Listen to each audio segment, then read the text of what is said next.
I'm saying? Yeah. The fanatic. Where we keep it 100, keep it real. That's the only way we know how to be. Talking that sports talk. You know what I'm saying? Straight out of South Carolina. Upstate, A64. Yeah. The FANATTIC. The fanatic where we keep it OG. We talking sports, so I call what Welcome into the Fanatic Sports Channel for sports fans by sports fan. It's your man, Coach I. And I'm the stat guy. All right, we're back in here for another start bench cut. This time we talking Alabama linebackers. And who else to bring in but my boy, Johnathan Lewis from College Football with Johnathan Lewis on YouTube and Twitter and Facebook as well. And we're going to go ahead and bring Johnathan on and we're going to jump right into it. What's going on, my man?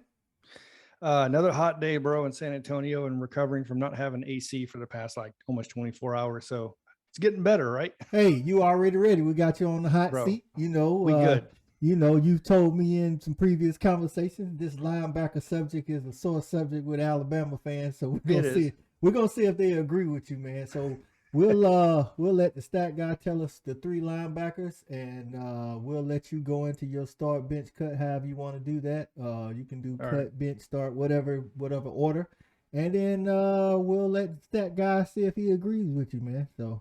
All right, stat guy, man, give us the Alabama linebackers that Johnathan had to choose man. from. So looking at it, went with three guys that I think are some all-time greats at that position. In recent history for Alabama anyway, definitely have anchored some big-time defenses. So your three linebackers, C.J. Mosley, Donta Hightower, and Rueben Foster. Yep. Johnathan, you on the hot seat. Who you going to start, bench, and cut? All right. So this took a lot of thinking. Number one, there's been a lot of linebackers since Saban got there at Alabama. There's been consensus All-Americans and stuff like this. Just Georgia fans, and even, I'll revert back to South Carolina fans, to the cornerback position with J.C. Horn and the legacy, it seems like, left there, right? So this was already a hard one to do because there's so many to name. And I know a lot of people will disagree with me in some of these aspects from the sensitive subjects that it's going to bring up. So with that being said, let's go ahead and get into this. I'll start with who I would cut. So my cut would be Donta Hightower. I'm a huge Donta Hightower fan, but let me go over kind of what he did 2008 to 2011. Behind Rolando McClain, he was the next one up right when Alabama started this legacy. 85 tackles, 11 for loss, and 4 sacks in his best year. 2011 consensus All-American. Very versatile linebacker, right? That's why the Patriots picked him up. And in case not many people realize this, but he's one of the very, very, very few picks that Bill Belichick ever traded up to get in the first round. So people don't realize that either. So there has to be some validity behind that, right? Yep. With that being said, matched up very well with bigger tight ends back in the day. He played a lot of cover one robber, I believe is what it's called. You're more of the coach, so you could possibly help me out on that. But cover one robbery, played a lot of that at the linebacker position. And one thing, he was great at shedding blocks and being violent in running lanes. Great overall linebacker. I love him. But when I'm looking at these three, me personally, I'm going to have to cut him. So with that being said, I guess I'll go for the bench. So you already done pissed off half the Alabama fans. Yes, I can already hear it. So, and I'll give some notables at the end too, just to give some shout outs. But Rueben Foster would be my bench. 2013 to 2016, Rueben Foster, 115 tackles, 13 for loss, 5 sacks, right, in his best year. 2016 consensus All-American, 2016 Dick Butkus Award, best linebacker. But everybody kind of knows what to expect from Rueben Foster. He's a violent, hard-hitting running back. But what not many people give him credit for is his very, very, very high football IQ. There's not many linebackers that Nick Saban reverted to make the decisions and make adjustments on the defensive line from the linebacker position in his early years. He didn't do it for Rolando McClain. He didn't do it with Donta Hightower. Rueben Foster was one of the first. So you have to give him credit on the football IQ if you ask me from that aspect. I already went over, he was a 2016, I think, consensus All-American, 2016 Dick Butkus Award. So yeah, I went over that already. Extremely high motor. And here's the key takeaway for me on Rueben Foster and why I like him so much. He, per Saban, had the best work ethic that he's ever seen at Alabama up to that point. Nobody gives this guy credit for that. right? It's always the flashy stuff. It's always the stats is what people want to revert to. It's never how hard do you work? How good is your motor? Because we know if you've seen Rueben Foster on special teams, the hits he laid on Leonard Fournette on special teams, come on. Like, you know what I mean? They're huge. The guy has a high motor no matter where he's at on the field, special teams, starting at linebacker, practice. Everybody all says the same thing. And another key takeaway to this as well, I have to give credit to Reggie Ragland, a linebacker that was at Alabama, because Reggie is, yes, he's one of them. Well, he was the main reason why Rueben decommitted from Auburn and came to Alabama. So think about this.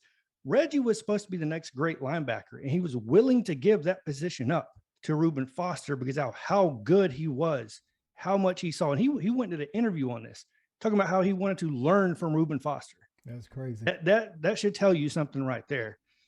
So with that being said, as you could guess, my start would be CJ Mosley. And look, I can go on for days with this guy.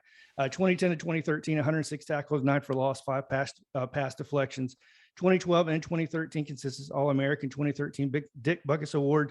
2013 SEC Defensive Player of the Year. Right. But what made CJ separate from all the rest at Alabama, he did one thing really well. He played great pass coverage. Yeah. He was the first one, in my opinion, that just not only didn't come up and clog the lanes, didn't just come off the edge, but he actually could cover like actual slot receivers. Like Rueben can cover tight ends to a certain extent, and Donta as well. He got credit for that. But when you're talking about lining up against slot players, you have to put him in that conversation. Like he was really good at doing that, right?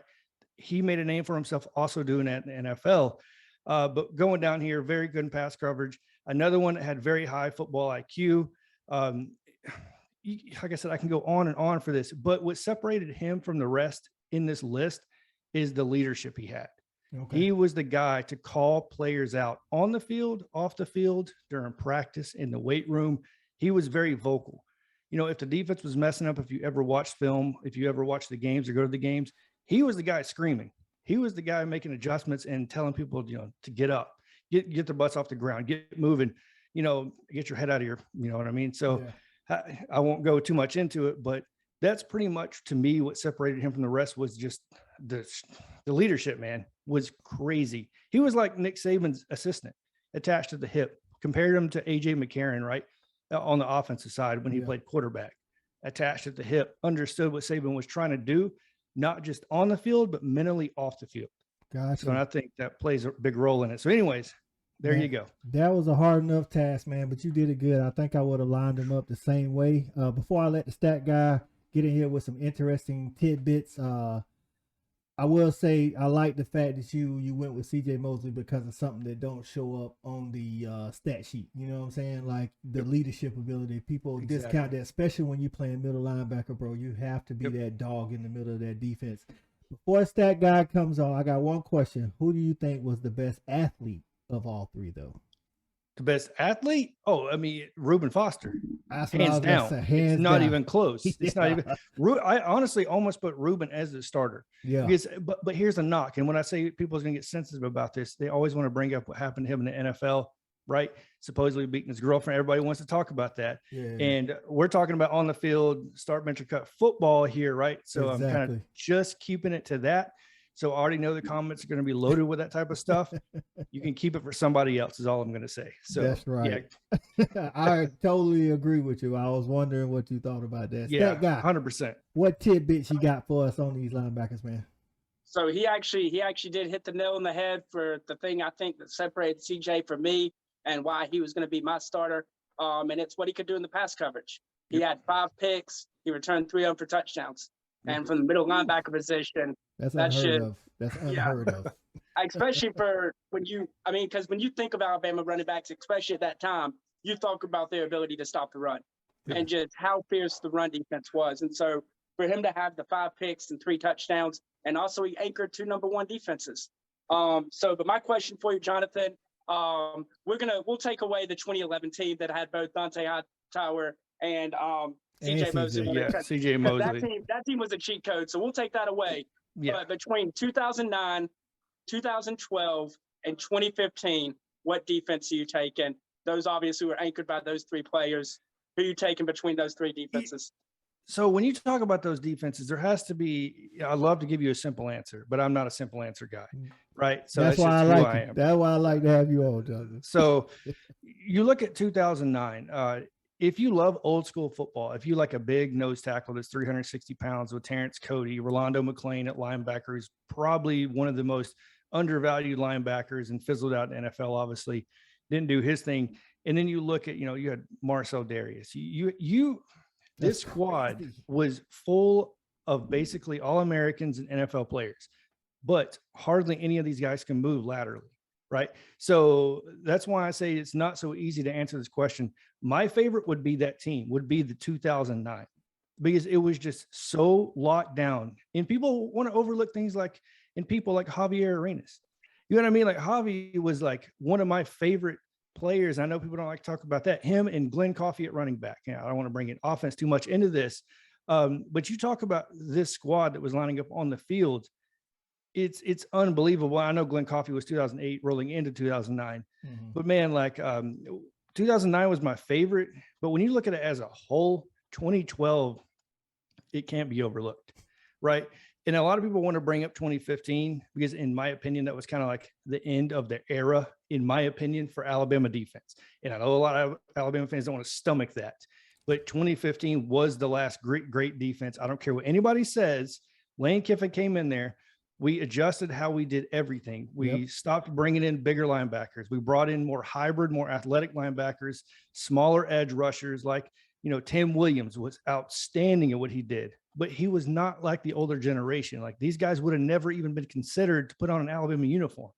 So it just depends on what generation you're going to ask this question to. Me and my generation, we're taking 2009 all day, bro, all day, locked down, because it's a lot of resemblance, in my opinion, to Georgia's defense this past season. I'm not saying it's that good, because I don't think it is. I think your defense most likely is the greatest of all time, in my opinion. Because when you stack it up top to bottom, bro, 15 NFL players, bro. Come on, bro. Come on. Like, it gets to a point to like there's too much depth. And I think that's what people don't consider either. They don't look at the depth behind who was there. Because like you said, it's like a cheat code in 2011 because of the depth, right? Well, do you really want to discount that? Probably not. So the average fan will say 2011. The old school fan will say 2009. The newer generation that claims they're Alabama fans and not bandwagon fans will say 2015, hands down. Yeah, man. And I'll let you know, just me personally, my favorite Alabama defense in that era is obviously going to be the 2010 defense that came to Willie D and gave up. Oh my gosh. I appreciate you. Bro, first of all, okay. I don't want to hear this. Go at him, Jay. Steven Garcia had like his best game of all time against us. And of course it helps you had, one of the best wide receivers ever at South Carolina. I'm not going to name his name because it makes me sick to my stomach. Alshon Jeffrey, right? So in 2010, my God, hey, man, that catch was legendary. Bro, catch was legendary. Do you want to know? Right, I mean, Garcia had the game of a lifetime. I guess he only had 8 years instead of 12 before the game. But in all seriousness, like what made me so sick to my stomach during that is I was still in the military, man. And I stayed up to 2:15 in the morning because, the time adjustment, 2:15 in the morning to watch that game, to watch that happen in South Korea. I was like, bro, I stayed up for this instead of drinking and having a good time. Come on, bro. I almost decommitted myself as an Alabama fan. So, but either way, that's it, man. There you have it, man, from a true Alabama fan.